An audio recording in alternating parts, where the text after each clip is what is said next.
Y en Chile los consejeros del servicio electoral son designados por el presidente de la República con un acuerdo con el Senado. Cuando quieras te explicamos cómo se construyó el IFE y por qué fue gradual eso hasta ahora. Bueno. En México se robaban elecciones, por eso hicimos hasta acá llegamos. Felipe ¿Quién Calderón. es el que... Para ponerlo en ranchero, como diríamos en Chihuahua, pues apuñaladas iguales, llorar es cobardía, o por decir a reglas iguales, hoy no se vuelve lógico el señalamiento. Arturo y Lilia le dieron clase de historia a 3 opositores. La hipocresía de Adela al besarle la mano a Cristian Nodal.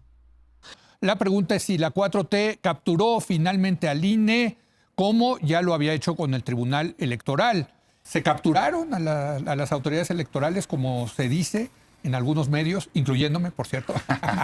Yo sí creo que Morena sin duda consolidó ya el control absoluto del INE y creo que es una desgracia para México, para la democracia. Me parece a mí que es además una traición a la lucha histórica de muchísimos mexicanos, millones, incluyendo sus fundadores, pues que sin duda alguna lograron colocar perfiles afines a ellos. El PT votó a favor de estos 3 consejeros, le dieron la mayoría calificada. ¿Ha capturado la 4T al árbitro electoral, al INE? Claramente no, y además yo te voy a dar mis argumentos de por qué voté a favor. A ver, esta reforma es del 2014, la hizo el prianismo. Yo era diputada en aquel entonces. Esta reforma que hoy selecciona a estos consejeros la hizo el PRI y el PAN en acuerdo, siendo, por cierto, Ricardo Anaya y, si mal no recuerdo, Damián diputados.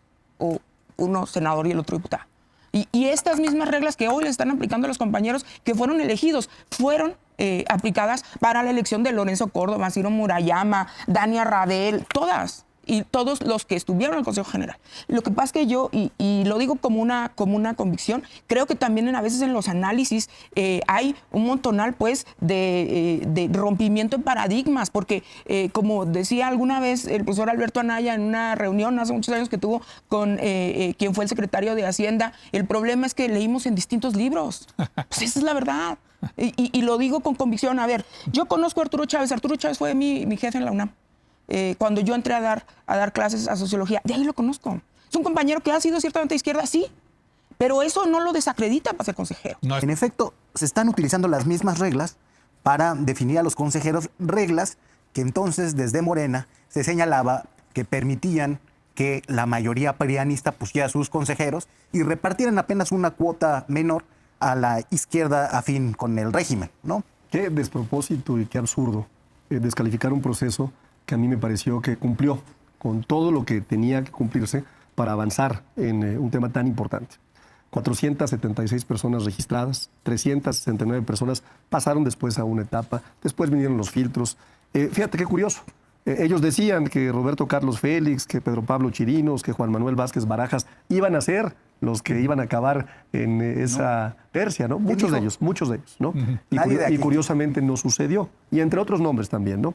Entonces me parece que es de un despropósito venir a esta mesa a descalificar un proceso en donde además participó un comité técnico de evaluación que construyó una narrativa para decir que los designamos o que eran amigos o cercanos a la 4T, le quita, ¿no?, toda esta historia que tienen quienes estuvieron participando en este proceso. muy bien. No, o sea, definitivamente digo, es un cuento que están queriendo desarrollar. Por supuesto que tenían sus preferidos, que al final se les cayó uno de los candidatos, consejero de la Ciudad de México, que les ayudó a tener sobre representación, sí, por cuestión de género. Pero por supuesto que quedaron los más afines y por supuesto que no fue un proceso ejemplar. Eso yo reto que me enseñen. ¿Dónde está la explicación de por qué un consejero de la Ciudad de México que sí apoyó una sobrerepresentación, que tiene menor calificación que otra consejera, que se opuso a ese abuso, ¿por qué pasó este y este no en una etapa? No existe una explicación. Por eso no es correcto que invadas un órgano electoral. Muy bien, Lilia. A ver, sobre las mismas reglas que él participó en crear. Yo en aquel entonces era parte de una minoría muy pequeña, éramos 14 creo, diputados en el PT y 16 en Movimiento Ciudadano. Y nosotros en aquel entonces, que es cuando se elige a Lorenzo Córdoba, hicimos y les hicimos un llamado, porque decíamos, bueno, el tema de incluir la insaculación fue una propuesta de nosotros. Porque decíamos, cuando menos debe de haber una salida de la no construcción del acuerdo. O no forzarnos uno tras otro. Que ya se utilizó. Que ya se utilizó en la pasada.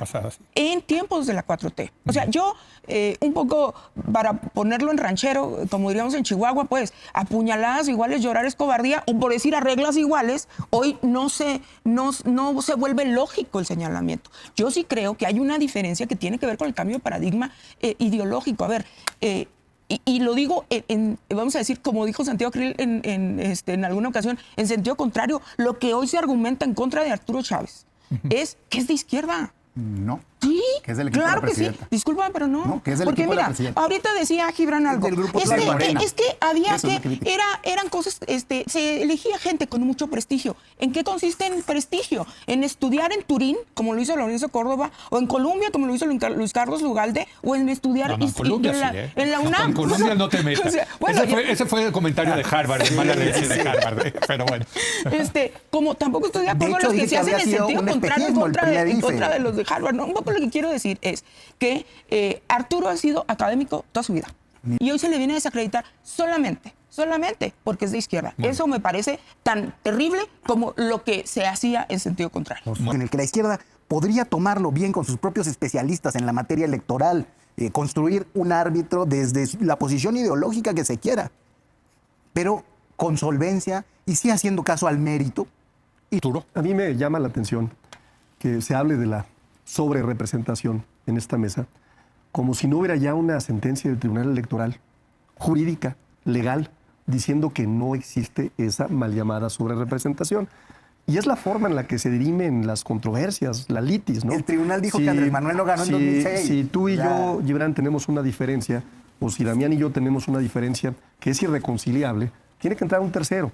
Y es la autoridad judicial. Así funcionan los sistemas en donde la democracia impera, ¿no? Qué conservador te has vuelto. Esta lógica y este discurso permanente de hablar de la sobrerepresentación como si efectivamente se tratara de un acto ilegal, pues me parece que está en contra completamente de la legalidad. Lo dejo nada más sobre la mesa como algo importante. A ver, desacreditar a las personas, a las 15 personas, yo sí me di el tiempo de leer los currículums, de Son 15 platicar. porque se presentaron 3 quintetas. Así es, por las tres quintetas. De platicar con varias y con varios de ellos, y todos me parecieron perfiles de primera. Gente especializada. Bueno, a ver, Blanca Cruz, por ejemplo, ¿no? Ella es licenciada en Derecho por la Benemérita Universidad de Puebla.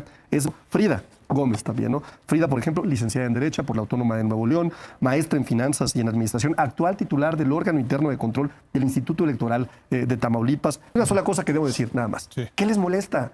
Pues que ya no es el esquema de cuotas y cuates que ellos promovían, que ya no pueden imponer a su gente y que tienen que ver reglas claras, exámenes y un espacio para que verdaderamente tengamos a los mejores perfiles. Muy bien. Mucho rollo, pero la realidad es que se agandallaron y le dieron un golpe a la democracia. Tú puedes hacer todo el show que quieras, pero si al final pones a personas que están alineadas a tus intereses, le estás dañando a la democracia. Dicen, es que las reglas eran de antes, sí, de acuerdo. Nomás que no había existido el fraude de la sobrerepresentación. Eran reglas hechas para el consenso y salvo contadas excepciones salían por consenso. Tan es así que esos órganos autónomos que se conformaron permitieron la alternancia en México. Mira, yo sí creo que hay un vicio en el análisis claro de la oposición. Yo volvería a insistir, estamos usando las reglas que ellos pusieron y hoy desacreditan. Y entonces yo diría un poco en la lógica que ha tomado Movimiento Ciudadano, pues entonces ¿qué proponen? Porque el último paso en la insaculación ya se utilizó en alguna ocasión, que es la pura y la mera suerte, literalmente, o el azar, vamos a decirlo así.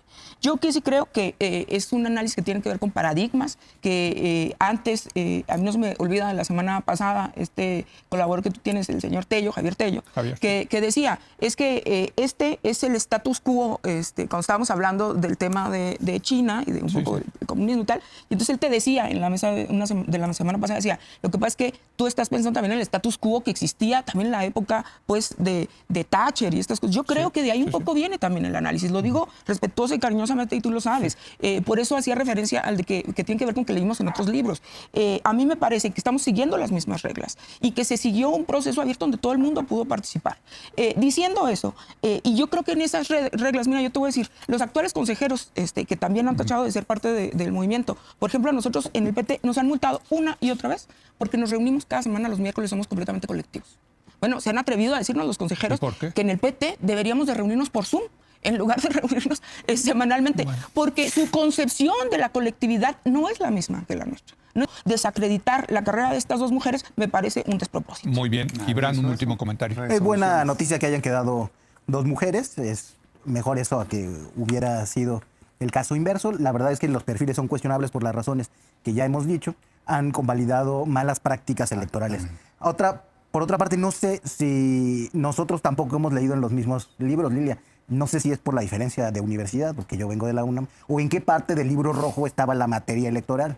Ya estoy viendo que tenemos que agarrarlo de China. A ver si Lilia va a venir a defender a la dictadura del proletariado. sí. Va a ser interesante eso. Gracias, Leo. Bueno, primero me llama mucho la atención escuchar a Damián Cepeda. Cada que dice que en Morena somos el viejo PRI, pues yo diría, no, bueno, qué bueno que nos comparen quizás con el PRI del general Lázaro Cárdenas, ¿no? Porque ser, Ahí no existió el porque PRI, ser, Arturo. porque ser aliados, ¿no? Del PRI actual, del PRI de Alito Moreno, del PRI que se ha ido a la ultraderecha, del PRI que pide la intervención extranjera. Bueno, así fueron a la elección en 2024. Yo no. Todos los candidatos, actuales diputadas y diputados, actuales senadores, fueron aliados con el PRI. Entonces, sí, efectivamente, ellos son aliados Con mi voz en del contra. nuevo PRI, del PRI de Alito Moreno. Datos nada más para concluir que me parecen muy relevantes. México tiene uno de los mejores procesos para elegir consejeros en el mundo. Fíjate, en Canadá, que todos diríamos que es un país democrático, ¿no? La Cámara de Comunes designa directamente al director general del Instituto Electoral. Directo, no hay más. No le piden convocatoria, no le piden examen, Porque la no historia hay ni institucional siquiera es un comité distinta. técnico de evaluación. Vámonos a Brasil, vámonos a Francia, vámonos a Chile también para comparar, porque él hablaba ahorita de comparativos internacionales. Bueno, ninguno combina convocatoria pública, ¿eh? En Brasil, Francia y Chile, ¿eh? No hay examen técnico independiente, ¿no? No hay transmisión abierta de evaluación. En Brasil, por ejemplo, los comisionados son directamente nombrados por la Suprema Corte de Justicia. En Francia, por el presidente, ¿no? Y en Chile, los consejeros del servicio electoral son designados por el presidente de la República con un acuerdo con el Senado. Cuando quieras te explicamos cómo se construyó el IFE y Bueno. por qué fue gradual eso hasta ahora. Bueno. En México se robaban elecciones. Bueno, por eso hicimos ahí, ese hasta proceso. acá Pregúntenle llegamos. a Felipe ¿Quién Calderón. es el que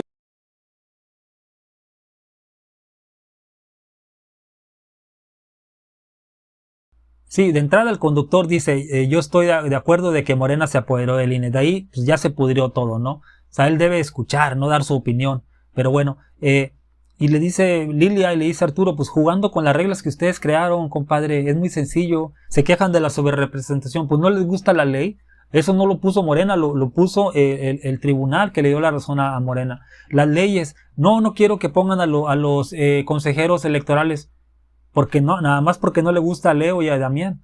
Entonces nosotros nos tuvimos que aguantar a Lorenzo Córdoba. Nos tuvimos que aguantar a Luis Carlos Ugalde, que dijo en su libro, me puso a mí el PRI y el Baster Gordillo. Y antes no se quejaban. Yo hubiera pagado por ver a Leo hace 20 años quejarse de la misma manera. Lo hubieran corrido de la empresa. Esa misma empresa que impuso a Peña Nieto. Acuérdate. Y como dice Arturo, o sea, los de fraudes electorales son ustedes, precisamente, Felipe Calderón y Peña Nieto. O sea, esos son los que nos vienen a dar clases de moral. Lo de Adela, se la pasó criticando a Claudia Sheinbaum porque le besó la mano a Manuel Velasco. Dijo, sí, porque Manuel Velasco me besó la mano primero y yo devolví el gesto. Hubiera sido como hubiera sido, la criticó. El problema es que en la Feria de San Marcos, en Aguascalientes, en un concierto de Cristian Nodal no le besa la mano a Adela Micha y Adela Micha le besa la mano a Cristian Nodal. Está bien, está disfrutando el concierto, pero el problema es que viene a darle clases de moral a Claudia Sheinbaum cuando ella hace exactamente lo mismo. Y no va a salir en ningún medio de comunicación, porque como lo dije en otro video, se protegen entre ellos mismos los medios de comunicación. Eso es lo que me molesta de los periodistas de derecha, su hipocresía. Dime qué piensas.